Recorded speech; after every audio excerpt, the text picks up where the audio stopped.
Like the hat?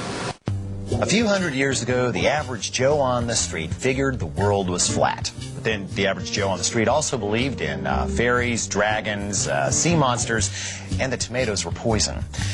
Since then, of course, we've learned that we live on a great big ball, and that this ball is spinning at about 1,000 miles an hour through space, and that this space may actually be a thin layer riding on top of a universe that's as flat as a pancake, which is fine by me. I like flat. I like Kansas. I'm all for a flat tax. I love my flat computer monitor. Wish I had a flat TV screen, and I kind of would like to have a flat stomach. Now, I may not be able to have all these flat things, but at least I can have flat food. Ever since I came home from school one day to witness my mom pounding out a Swiss steak with the back of a frying pan, I've been fascinated by dishes built on hunks of meat pounded wafer thin. Now, besides the obvious stress relief potential, flattened meats offer up more surface area than big old hunks, so they can be more thoroughly seasoned and or sauced. And since they cook very quickly, flat meat dishes are perfectly suited to the modern American's frantically frenetic lifestyle. So stick around, won't you? Because flat isn't just beautiful. Flat is.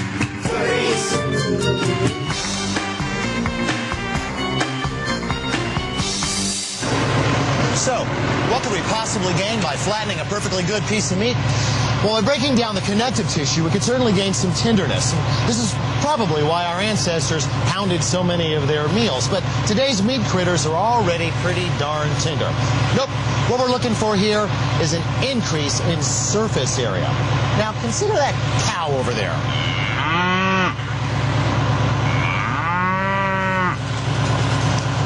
At 893 pounds, that cow's only got a surface-to-mass ratio of, is that it? That's not going to do. Barely 3 to 1. Nope. We're going to have to make some serious changes around here.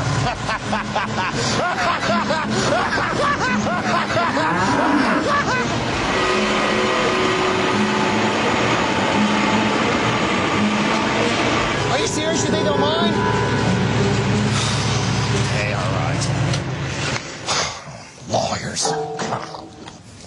Well, since I'm told that running over an actual cow might upset some people, we'll roll over this roast instead, which at 3.5 pounds would ordinarily take about 2.5 hours to roast in an oven. That doesn't really give us that many culinary options. We can change all that by altering the surface-to-mass ratio.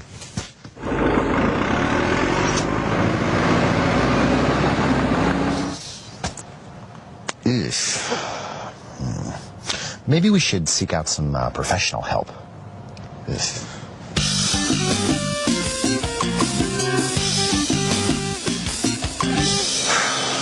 Can I help you?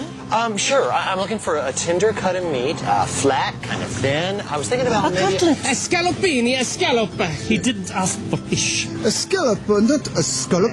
Same thing. No, a scallop is much thinner. The fish. No, the cut. Lamb. Pork. Veal. Actually, I was just hoping for plain old beef. A mignot. Chicken medallion. Too thick. Fine. And yours yet, it's smaller. No, it's wrong. What about chop? He doesn't want a rib in it. Fool. Right. Well, that's where the word cutlet comes from. Well, wait a second. I thought that came from French. It's from a Latin word, costa. By way of French, gute. Both of which mean rib. He doesn't want a rib. Well, what about a schnitzel? Schnitzel? Hey, that could work. Oh, we get it for you. No problem. I like a schnitzel.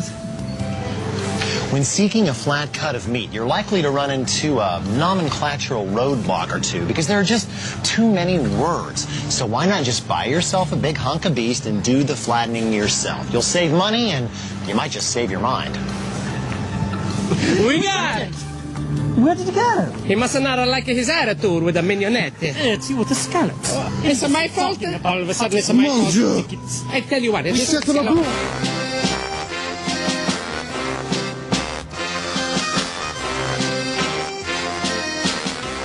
The Venetian Renaissance painter Vittore Carpaccio was famous for his dramatic use of the color red. So famous, in fact, that centuries later he would have a dish, a very red dish, named after him.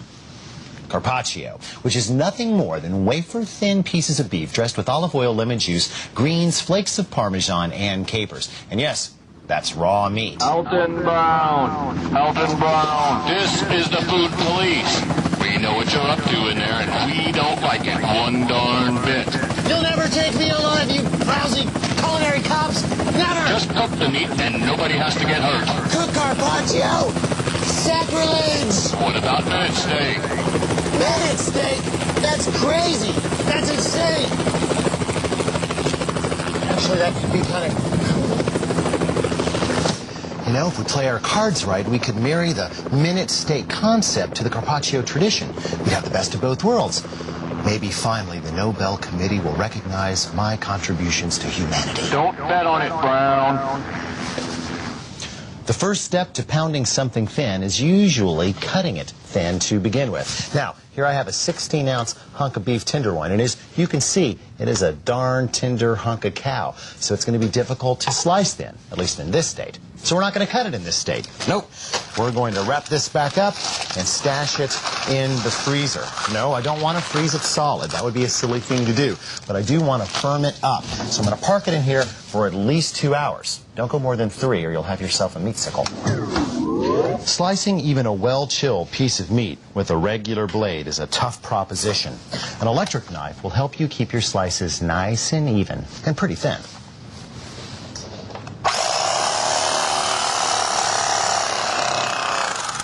There, now that's pretty thin, but to get it as thin as we're going to need it, will require some extra technology.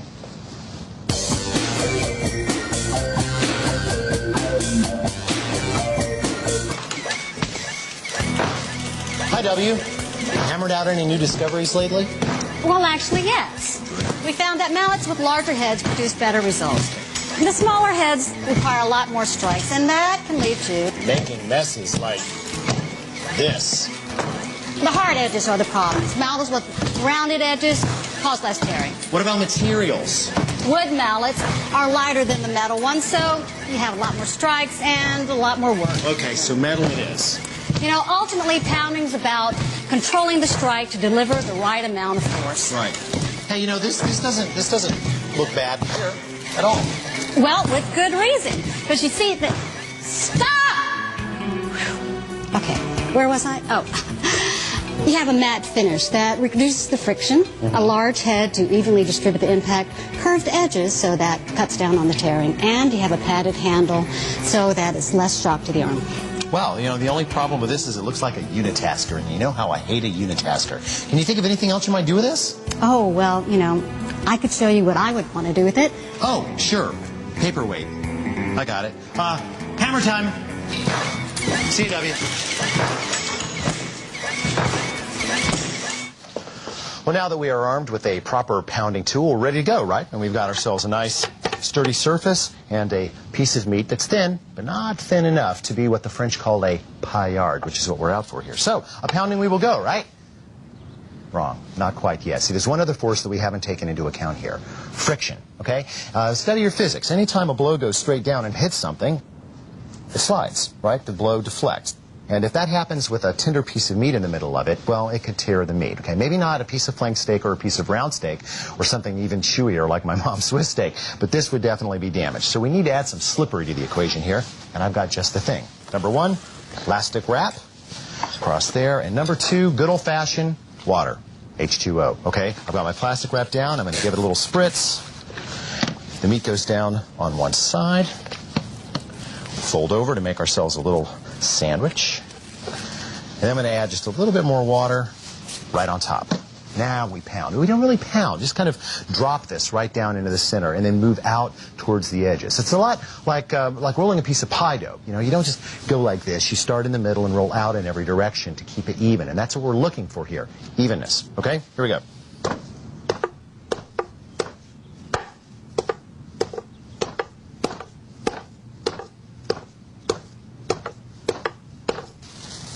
Here we go. And it's already wrapped for the refrigerator. Pretty convenient. We'll try it one more time. Plastic. Water. Meat. Fold. A little more water. And... excuse me a moment, would you?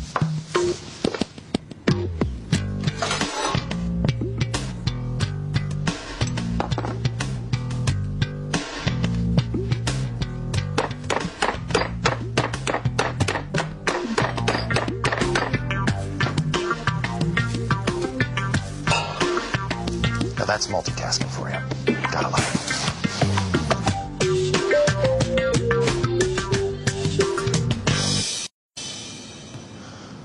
Since its surface-to-mass ratio is, well, high, and since tenderloin contains very little connective tissue, there is no reason not to cook our paillards very hot and very fast. So, heat your cast iron skillet for a couple of minutes over medium heat. Then, you can season your meat thusly. A little bit of oil, a little bit of salt, kosher of course, a wee bit of freshly ground pepper, and then invert onto your hand. A little bit of oil, a little bit of salt, a little bit of pepper. Now, to the heat we go. The problem with cooking a piece of meat this thin in a pan like this is that it's just hard to get down in there and work with it. So my rule is, don't. We'll just turn the pan over. No problem.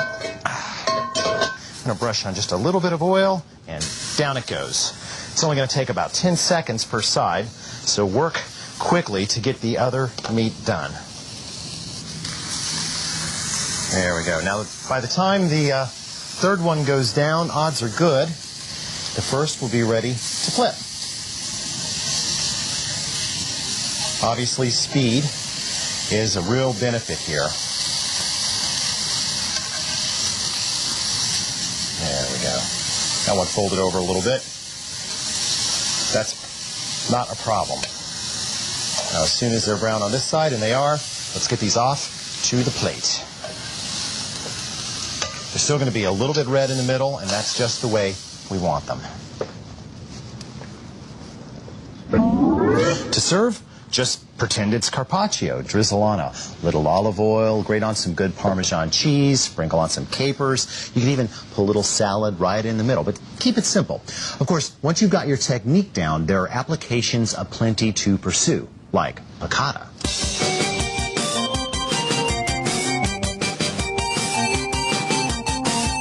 Roughly translated, piccata means sharp, and refers to an entire class of dishes featuring very thin cutlets cooked in a pan and served with a sharp or piccata sauce. Now, classically speaking, veal is the leading cutlet in piccata recipes, but chicken, pork, and even turkey do very nicely. In fact, I prefer turkey because I think it's tasty and it's very easy to cutletize. Start by slicing your turkey breast crosswise into half-inch slices. Then cover with the plastic wrap and pound as we have so many times before. But be gentle. It's really easy to tear turkey. Now, when the piece is basically twice its original size, flatwise at least, season side A with kosher salt and pepper. Now, place side A down into the flour and season side B. Then flip to coat. Now, we're not looking for a heavy coating here, so make sure you dust off the excess flour before you add it to a pan in which you have heated 2 tablespoons of olive oil and 4 tablespoons of unsalted butter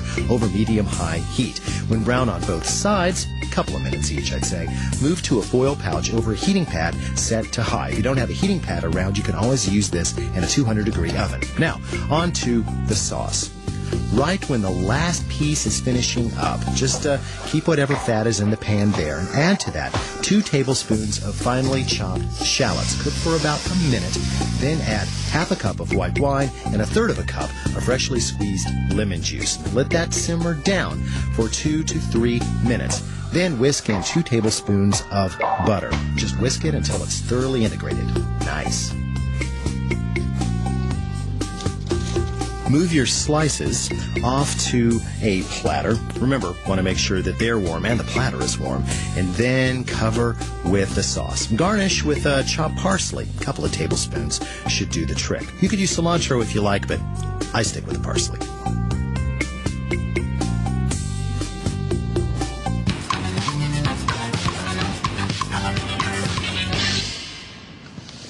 Once you become proficient with your pounding procedures, you can move on to applications that, although built upon a flat meat platform, are not themselves flat. For instance, if you pound a chicken breast thin, you put on a few pieces of chilled herb butter, roll it up, bread it, and pan fry it, you'll have chicken supreme.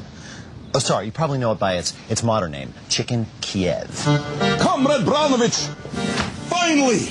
You look to Mother Russia to fuel your capitalist cooking circus.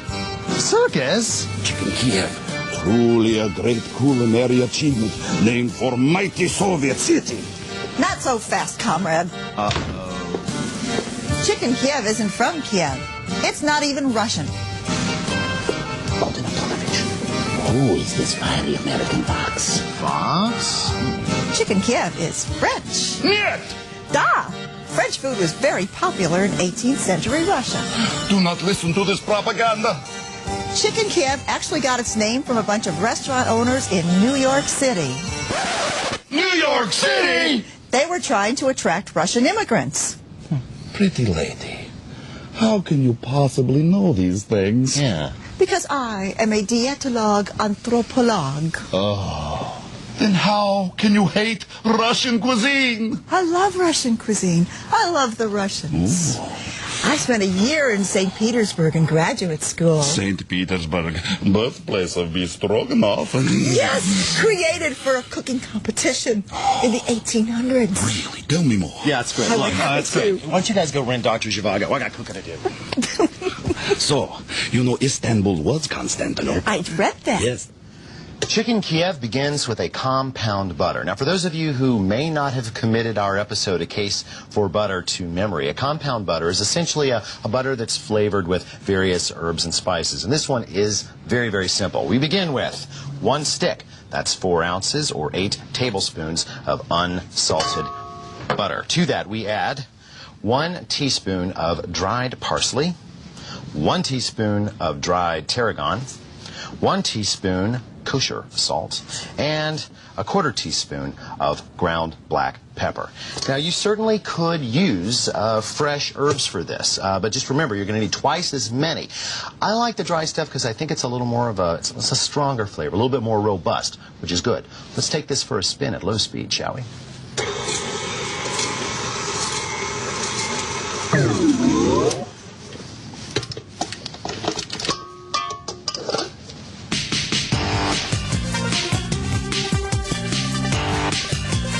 To prep your newly formed compound butter for storage, just plop it on a piece of wax paper, fold it over, and use something straight and long like an offset spatula to basically push it into a log-like shape. Then just roll it up.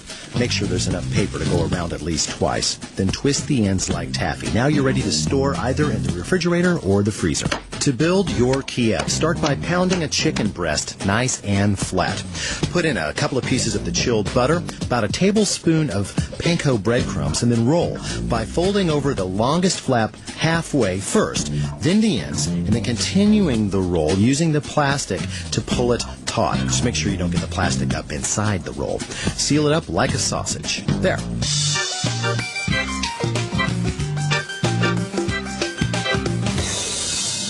Let these chill in a secure place in your refrigerator for at least a couple of hours or even overnight. Why? Because allowing them to firm up will mean that they'll stay rolled up in the pan, and we like that. See, most of the time, chicken Kiev is made tied with butcher string. I don't like that. Why? Last time I ate chicken Kiev, this happened.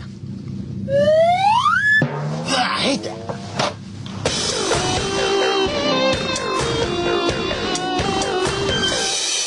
To cook your Kiev, take each of the chicken rolls and dip them in a combination of 2 large eggs, beaten with about a teaspoon of water. You'll have enough for at least 4, if not more, pieces. Then toss in panko breadcrumbs, about 2 cups worth will be what it takes to coat. Then add them straight to a large, in this case, 12-inch saute pan containing ½ an inch of vegetable oil heated over medium-high heat to 375 degrees. Leave them alone for 4 to 5 minutes, or until they are golden brown and delicious. Then roll each piece over carefully. I like using chopsticks for this. I think it's easier than tongs. And cook for another 4 to 5 minutes, or until the internal temperature reaches 165 degrees. Then evacuate to a draining rig. Mine is composed of a standard cooling rack set over a half sheet pan. Let them rest for 5 minutes before serving.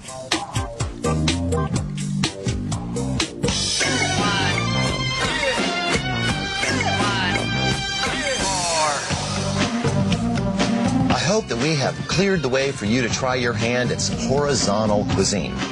Pound for pound, flattened meats deliver flavor the way few three-dimensional foods can. Add to that the stress-relieving effects of hammering your dinner silly, and you've got a recipe for some seriously good eats. See you next time.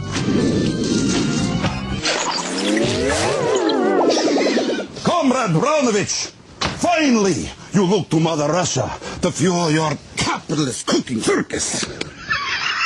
Sorry. I'm so sorry. I'm sorry.